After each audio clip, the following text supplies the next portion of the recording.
Ora, sejam então muito bem-vindos a mais um vídeo semanal. Hoje vamos aqui falar sobre um pouco o mercado cambial, um pouco sobre macro e também a decisão dos vários bancos centrais que irá dominar esta semana e que também acabou por começar na semana passada. Na semana passada tivemos o BCE então a anunciar mais uma subida dos juros, embora esta subida tenha sido, de certo modo, interpretada como uma subida dovish. Isto porque há expectativas de que poderá, portanto, estar cada vez mais próximo o fim do ciclo de subida dos juros no lado do Banco Central Europeu. Ora, no lado da Reserva Federal Norte-Americana, a inflação continua a ser um tema, e continua a ser um tema importante, pois poderá aqui influenciar a próxima decisão, e deverá certamente influenciar as próximas decisões da Fed. Portanto, inflação, qual será a próxima decisão da Fed? Ora, quando nós olhamos aqui para a inflação, conseguimos ver que, utilizando aqui a métrica do índice de preço ao consumidor, conseguimos ver que os últimos dados mostraram que a taxa de inflação geral subiu, o que já seria esperado devido também à subida dos preços de energia, nomeadamente à subida dos preços dos combustíveis. No entanto, dados bastante positivos, uma vez que a taxa de inflação subjacente, que é aquela que realmente importa e também que já foi referida por Powell, acabou por cair. Portanto, acabámos por ter aqui dados positivos em termos de inflação, apesar da taxa geral ter subido. E vejam aqui que, portanto, a taxa geral neste momento está nos 3,7 e a taxa de inflação subjacente está nos 4,3. O que é bom, está cada vez mais próximo e está a caminhar cada vez mais para as metas, então, dos 2%. Aqui temos vários cenários, temos 5 cenários, nos quais poderão concretizar-se, mas claro que deverá depender muito da evolução dos outros conjuntos de indicadores económicos. Ainda que sim, reparem que o pior cenário aponta para uma taxa de inflação nos 4,8% e o segundo pior cenário nos 3,7%. Portanto, claramente que as expectativas sobre a inflação têm estado a ser revistas em baixa ao longo do tempo e à medida que a economia começa a sentir o impacto da subida dos juros e à medida que os agentes económicos também começam a atenuar um pouco a atividade, portanto a atividade económica tem estado a abrandar muito por via dos agentes económicos, tanto do lado das famílias como das empresas, e está-se a refletir, portanto, aqui em ajustes nos preços. Ainda assim, para vermos aqui com mais detalhe, portanto, a habitação continua a ser o principal trigger para a subida dos preços, a inflação e os serviços, a habitação e os serviços. Ainda assim, os últimos dados os últimos 2 meses, os dados sobre o mercado imobiliário têm mostrado claros abrandamentos no setor e, portanto, aqui mesmo a nível de alojamento deverá também ser impactado. No lado dos serviços, os serviços, segundo o ISM, também têm mostrado sinais de algum abrandamento, o que é bom, na medida em que poderá aqui haver também, portanto, aqui um abrandamento em termos de pressões sobre os preços. Por outro lado, reparem aqui que, apesar de tudo, a energia continua a ter uma contribuição negativa e o índice de carros usados tem também tido aqui uma contribuição negativa, depois de 2020 ter tido aqui fortes subidas, 2020, 2021, aqui fortes subidas. Ora, se olharmos aqui para a inflação e considerando aqui os 2 principais triggers que têm estado aqui por trás das pressões recentemente, portanto, o petróleo e o lado dos serviços, portanto, aqui o ISM de preços nos serviços. Reparem aqui a relação que existe, portanto, sempre que existe aqui pressões de alta no petróleo e em conjunto com os dados do ISM referente aos serviços, reparem aqui nos gráficos, existe sempre alguma pressão, alguma recuperação na taxa de inflação, segundo o CPI. Ainda assim, portanto, poderá aqui ser também bom e percebermos que se nos próximos meses estes 2 indicadores continuarem aliás, o ISM continuar a cair e se os preços do petróleo começarem a recuar, poderá aqui levar a quedas ainda mais fortes na taxa de inflação. Ora, neste momento, espera-se então que a Fed na quarta-feira decida deixar os juros inalterados e eventualmente decida mesmo parar ou terminar o ciclo de subida dos juros e ao longo de 2024 espera-se já alguns cortes sobre as taxas de juros. Portanto, estas são as expectativas neste momento. Claro que podem mudar, como é óbvio, e vão, como sempre, depender muito da evolução também dos indicadores económicos e da economia. Ainda assim, é importante aqui referir que estamos de facto muito próximos do momento pivot, onde a Fed poderá então, já esta quarta-feira, oficializar o fim do ciclo de subidas. Depois teremos então o BCE que na semana passada terminou sem oficializar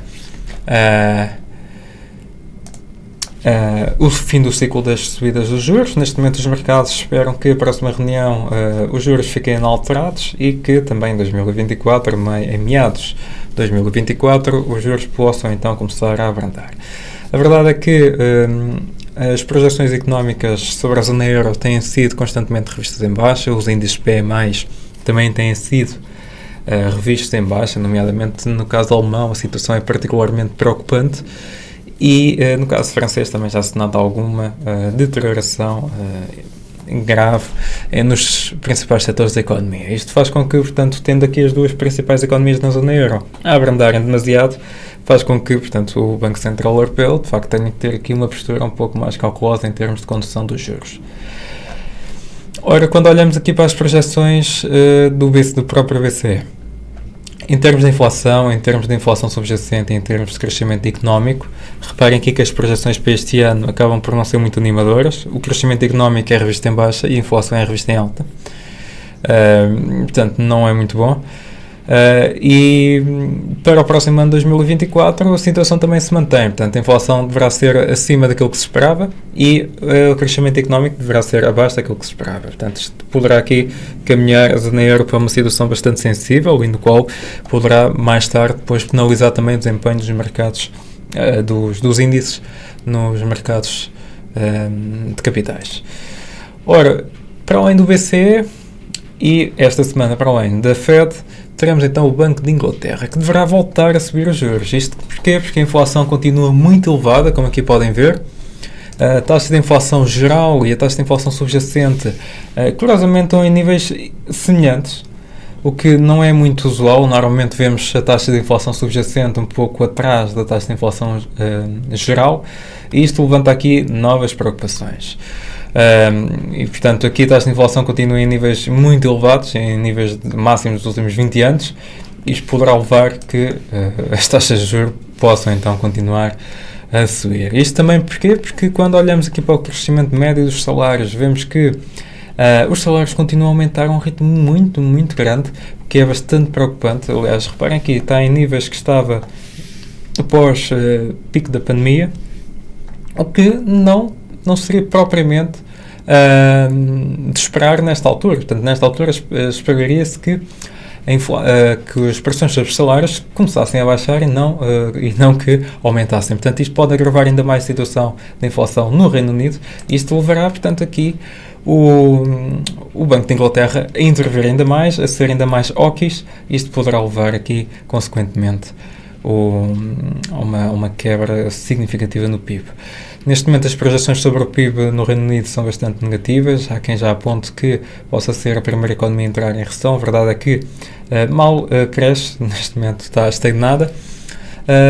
Por outro lado, quando olhamos aqui para alguns indicadores de bancos relevantes, portanto neste caso o Lloyds, que é um dos maiores bancos no Reino Unido, para o Business Barometer, vejam que ainda assim o barómetro também está em níveis bastante elevados. Portanto, isto são dados não muito bons, portanto, são bastante maus em termos de combate à inflação. Isto poderá de facto ter depois a longo prazo, a médio prazo, um impacto severo na economia. Reparem que espera-se então que as taxas de juros no Reino Unido cheguem aos 5,5%, até poderão eventualmente subir um pouco mais, caso a situação se mantenha inalterada. E ao contrário daquilo que nós vemos no banco no BCE ou no Fed, vemos que aqui a redução dos juros deverá ser um pouco mais lenta. Por fim, teremos o Banco do Japão, que já começou a falar da possibilidade também de aumentar os juros. O governador do Banco do Japão, Ueda, indicou que até o final do ano o banco já deverá ter informações suficientes para perceber se os crescimentos dos salários, portanto um pouco o mesmo indicador que olhámos há pouco no Reino Unido, se os crescimentos nos salários terão ou não impacto sobre a inflação? Certamente que terão, portanto os salários estão a crescer também a um ritmo bastante acentuado e a taxa de inflação já se começa a mexer um pouco e poderá agravar-se ainda mais. Portanto, isto poderá levar aqui a uma mudança de política monetária no Banco do Japão, que tem sido o banco claramente mais dovish entre todos os bancos das economias desenvolvidas. Reparem aqui, com estas barras a vermelho, temos aqui cash earnings e os salários já não aumentavam, portanto, desde os anos 90 a este ritmo. Portanto, está aqui em níveis bastante preocupantes em termos de inflação. A inflação, reparem aqui que não está muito acima das metas, ainda assim está um pouco acima, mas que poderá agravar se os salários continuarem a subir. Portanto, isto aqui é claramente uma fonte de preocupação para o Banco do Japão e que poderá aqui levar o banco a retirar finalmente os juros de território negativo e, portanto, poderá aumentar gradualmente. Claro que numa escala muito inferior àquela que nós vemos nos principais bancos europeus, nos principais bancos centrais das principais economias, ainda assim, portanto, aqui a retirada dos juros para níveis negativos deverá ter impacto, e que já está a ter, nas yields, das obrigações, e também na própria moeda. O Yen tem sido bastante fraco. Ora, então para esta semana, como já perceberam, teremos aqui uma semana recheada de decisões sobre os bancos centrais. Teremos aqui no final da semana o Banco do Japão, depois antes temos o Banco da Inglaterra, o Banco da Suíça e quarta-feira, que é o dia mais importante, temos a Fed. Como na Fed será aliás, em todos estes eventos serão marcarão aqui o fim do trimestre, serão acompanhados, portanto, para um conjunto de projeções económicas. E aqui o gráfico de pontos é bom, não na medida para perceber os dados efetivos do gráfico de pontos, mas sim para percebermos quais é que são as projeções sobre os próximos meses. Em termos de dados macro, será uma semana não tão relevante. Ainda assim teremos dados sobre o PPI na Alemanha, portanto o índice de preço ao produtor na Alemanha na quarta-feira. Teremos depois declarações do Lagarde, teremos aqui os pedidos semanais de subsídio de desemprego, teremos aqui os inventários de gás natural e depois na sexta-feira é que teremos aqui mais dados macro. Portanto, teremos aqui a inflação no Japão, PMIs na Austrália, vendas a retalho no Reino Unido, PIB em Espanha e vendas a retalho no Canadá. Ora, nós aqui olharmos para os mercados, o que é que nós aqui conseguimos ver neste momento? Ora, neste momento vemos que, quando olhamos para os índices, que há claramente aqui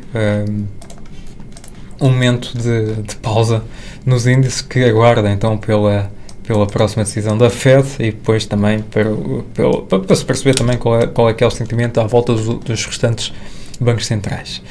Ainda assim, o VIX está numa situação sensível, que poderá aqui trazer um pouco mais de volatilidade para os mercados. O gráfico da T-Note voltou a testar aqui os mínimos relativos e voltou a recuperar alguma força, o que potencialmente poderá aqui até ter bastante interesse, uma vez que se a Fed decidir então oficializar o fim do ciclo de subida dos juros, possivelmente vamos ver aqui o gráfico da T-Note a beneficiar, uma vez que as yields deverão cair.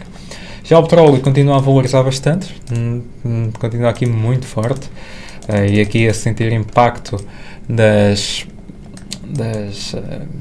reduções a nível de produção dos membros da OPEC, nomeadamente a Arábia Saudita.